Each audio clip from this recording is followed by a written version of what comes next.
Hello, welcome to Quilt in Color. My name is Shalina. I'm going to show you several different ways to make a pocket hug. Take a scrap piece of fabric. This one is 2.5 inch square. And then take a backing piece, which will be at least an inch bigger than the size of the square that you have. And so this one is 4.5 inches, which is more than an inch away. And then center the square onto your backing fabric. Make sure you put the backing fabric right side down. And this one's a batik, so it has both the sides are correct, but make sure you put it down right side down. And then what you want to do is to fold down the backing fabric, fold down the backing fabric onto your square and just sew it down. And you can applique it, you can use invisible stitch. You can use an invisible stitch, or you can just use a running stitch, which is kind of what I just did, just to make it easy for myself, is to just sew it down. Use your favorite use a good thread. And this does not have to wind up being square at the end. So if you have something that's not a square, if you have a scrap of fabric that's not square, that's fine too. Just something like a triangle would work, a parallelogram, anything that, anything that would be easy enough to bind. And then as I'm sewing down the other side, I just make sure the needle is down so that I don't lose my thread. And then do the next side. And that way my thread is in the back. And I just go ahead and start. I go ahead and take my thread to the outside here so that I can put it at the very edge, because I want to make sure that this part is secured. And it's up to you how neat you want this to be, whether you want to make sure that all the edges are nicely hidden and tucked in. You can also do a mitered corner if you prefer that.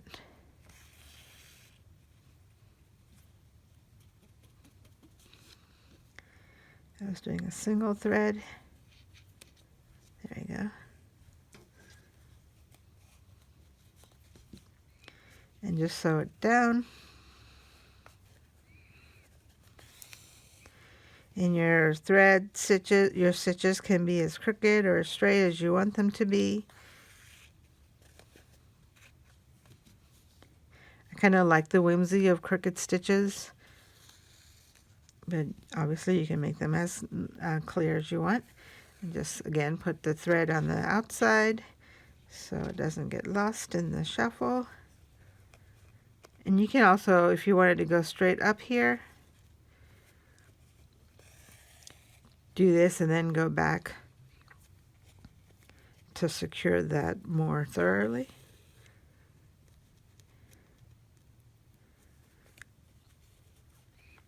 And I want to secure this part up a little bit more too.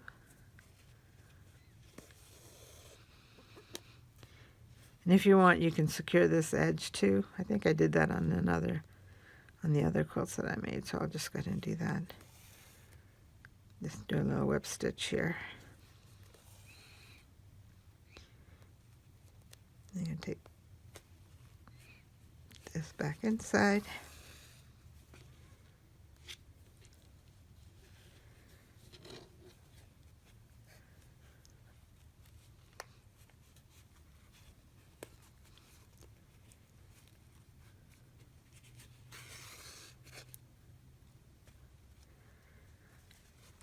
It's kind of hard to do this standing up.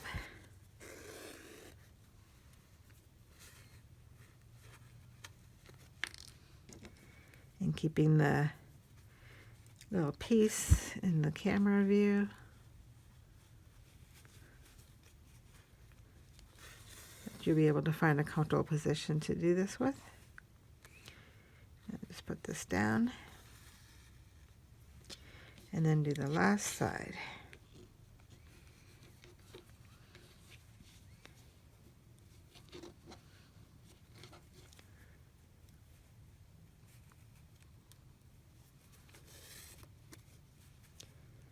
Just going to whip stitch this closed.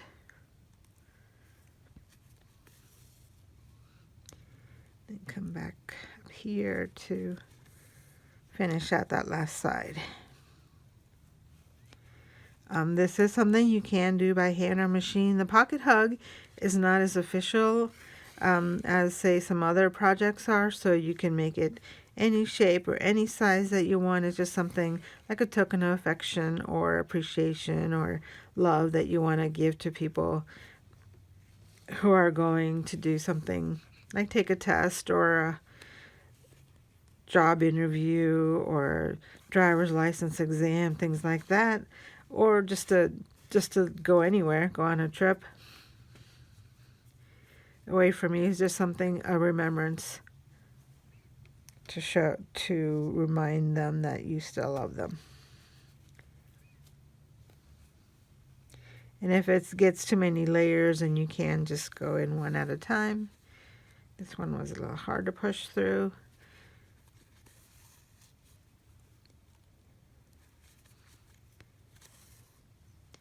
And really there's no rules about what this should look like. So you can make it as crooked or as straight or as neat as crooked or as neat as you want. You can also make it square or not square or rectangular, heart-shaped. And when you're done with this, you can also add some kind of embroidery or add some applique. This would be nice to put on here, I think. So I'm going to go ahead and just add that to the quilt. Trying to think of a way to get through here. So I could either start and stop my stitching, or I can just hide them. Hide the thread in here. I guess I don't have to hide it.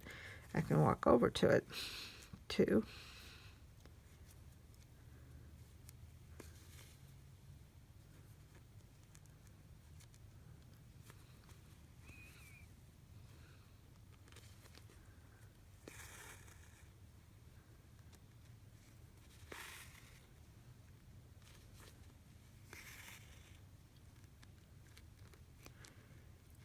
And I could use fusible on this one. I just had this cut. It's not fused or anything, but it's fine. I think it's, because this is a casual project, it's something that could just be temporary for a particular situation. You could hand it out to your friends if you meet them at a quilt show or whatever, or a quilt guild meeting. Leave them around town for people to remember that they are important. This would be something that's quick enough that you can make for strangers.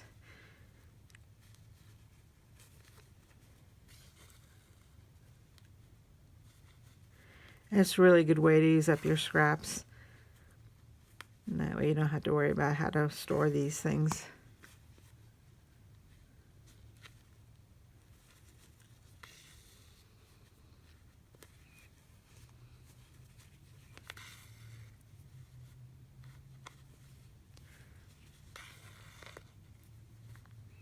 So there's lots of different ways you can make this, and I'm going to show you 2 other ways to make it nice and easy for you. And then just tie it off and then tie a knot in the back. I just like to go through the previous stitch and just go through the loop that it forms. And I usually do 2 knots just in case the first one didn't make it. And now it's done.